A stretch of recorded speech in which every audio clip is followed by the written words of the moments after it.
सोबतपुर शहर में बारिश को बरसे बड़ा अरसा गुजर चुका है, मगर जिले इंतजामिया म्यूनिसिपल कमेटी के ऑफिसरान की अदम दिलचस्पी के बायस शहर के गली मोहल्लों घरों में बारिशों का पानी जमा होने की वजह से पानी गंदा होने से बदबू फैलने का खतरा बढ़ने लगा है। शहरियों का कहना है कि बारिशों का गंदा पानी से हमारे बच्चे बीमार हो रहे हैं। बारिश का पानी गंदगी से मच्छर पैदा हो रहे हैं और हमारे बच्चे भी बीमार हो जा रहे हैं। मैं डीसी साहिबा से अपील करना चाहता हूँ, यहाँ से पानी निकाला जाए। बरसात का पानी कितना थींदा पे धप थी पे बाल बीमार न को पानी कढे से पे न कैसे मेहरबानी करे गवर्नमेंट साडी मदद करे।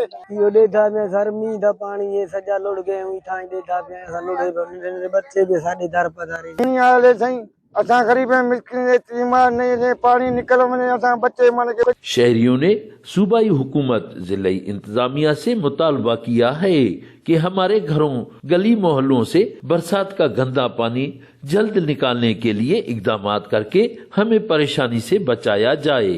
सरदार बंगुल ज़ई, वश न्यूज़, सोबतपुर।